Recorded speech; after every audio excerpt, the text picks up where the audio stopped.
Okay, let's continue. Now the big question remains, how can we solve an equation with three unknowns? Okay, I think this should be tin plus 1 because we are taking this term and this term. Okay, for the sake of convenience, we'll multiply this whole difference equation with minus 1. So I get plus here, and this whole, all the terms on the right hand side will be multiplied by minus. Let's say that alpha delta t by delta x square is denoted by a, and 1 plus alpha delta t by delta x square be denoted by alphabet b. So what do I get? And let's say my right hand side is denoted by, the whole of the right hand side is denoted by k. Okay, what is the final form of my difference equation? A t n plus 1 I plus 1 minus b t I n plus 1 plus, this is coefficient a times t I minus 1 n plus 1 equals to some k at point I. I can denote these coefficients, these constants with ab, and finally the right hand side is also a function of point I, so I will use index I to denote this. The question remains, how can I solve this equation? Any ideas? Earlier in the explicit method, we only had some ti n plus 1, ti at n plus 1 location is given by all the values at known time, that is nth time step. So I can simply substitute all the values and I can get, using a calculator, I can simply add or find the difference. I can directly get the temperature at n plus 1th time step. But now situation has become trickier. Okay, let's see how we can solve it for a small grid. Let's take some number of points and write our difference equation final form for it. Let's say I'm considering a grid of few points, say 1, 2, 3, 4, 5, and should the sixth point be, yeah, sixth. Okay, let me extend this. 6 point, this is the 7th point. Note here that 1 and point 7, point 1 and 7 are boundary points.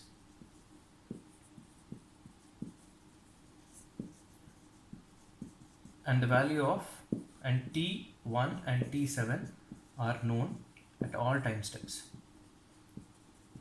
If you recollect from the CFD lab example, we are applying some kind of temperatures at the boundary and it's constant throughout the time. So I know t1 and t7.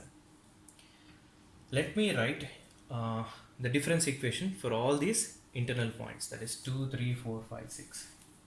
What will happen if I equals to 2? What will I get? I'll get a t3 n plus 1 minus b t2 at n plus 1 plus a t1 at n plus 1 equals to k2. However, I know a and t1 at n plus 1 because t1 is known at all times. So I can send it to the right hand side and I can denote this by, say, k2 prime. k2 has changed to k2 prime. Now at I equals to 3, what do I get? A t4 b t3 plus a times t2 n plus 1 equals to some k3. Similarly, I get 4, 5, 6. Let me write it. I equals to 4, I get a t5 plus b t4 plus a t3 k4 a t6 b t5 a t4 k5. 5. And at I equals to 6, okay, let me write these equations somewhere else.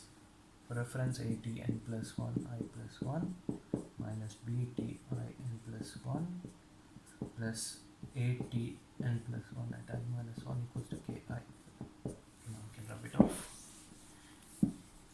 At I equals to 6, I get a t7n plus 1 minus b t6 n plus 1 plus a t5n plus 1 equals to k6. T7 is known at all time steps, so I can send it to the right hand side and I can denote it by a modified right hand side as k6. So I have 1, 2, 3, 4, 5 equations, and I have 5 unknowns, that is T2, T3, T4, T5, T6. 1, 2, 3, 4, 5 unknowns and 5 equations. Does it look familiar to you? And this is a system of linear equations that we have been talking about. Our governing equation has been changed to difference equation, and when this difference equation is applied to different points, I get a system of linear equations. If you recollect, we can write it in matrix notation form. What is the coefficient? Let's say this is T2, T3, T4, T5 and T6 at say n plus 1 time step. What is the coefficient of T2? Minus b. What is the coefficient of T3? A. And if I multiply this, I get 1, 2, 3 zeros. 1, 2, 3. Then the second equation, the coefficient of 2.2 is A. T3 is minus b. T4 is A. 0, 0. And let's continue. Coefficient of T2 is 0. Coefficient of T3 is A. T4 is minus b. A. 0. And this equation, coefficient of T2 and T3 is 0. T4 is A. T5 is minus b. And T6 is A.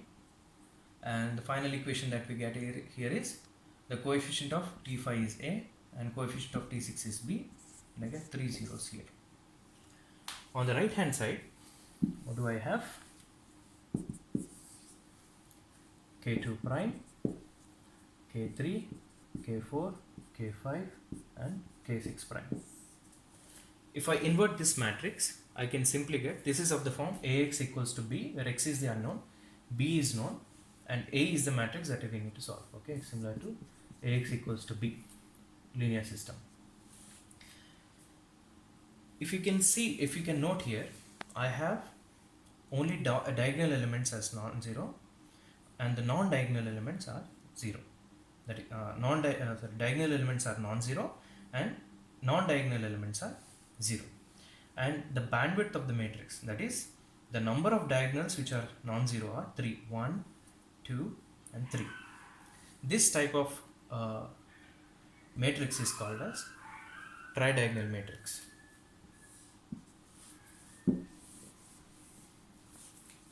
Tridiagonal matrix.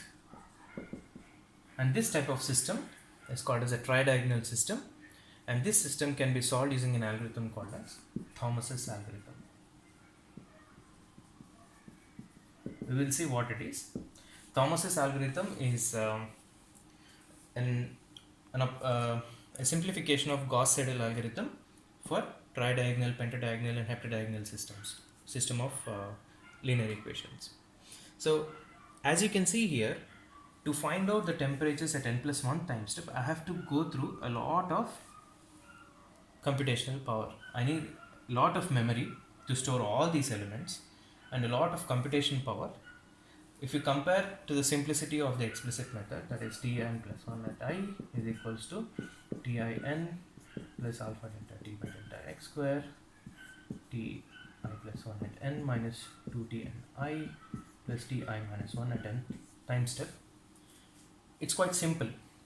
First thing we note here is implicit method is computationally expensive compared to the explicit method. Okay, that's the first observation that we can make. Second, implicit methods are quite complex to set up, whereas explicit methods are very very simple to set up and program. These are the so the advantages of these are the disadvantages of implicit method. But the advantages of implicit method is we can get away with larger delta t, larger time step. Okay, this larger delta t for implicit time steps is really good for steady state problems.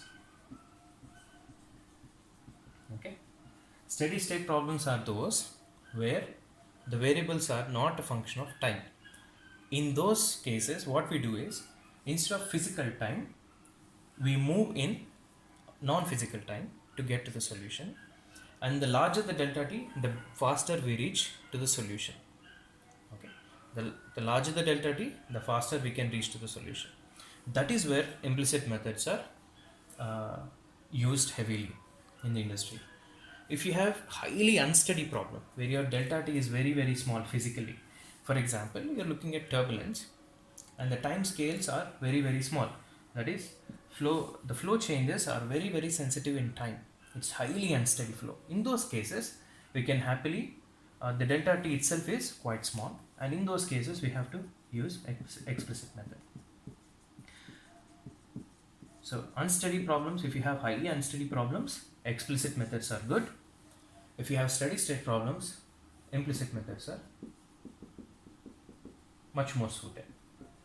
However, implicit methods are really difficult and complex to set up, and they take a lot of computational power and memory to solve.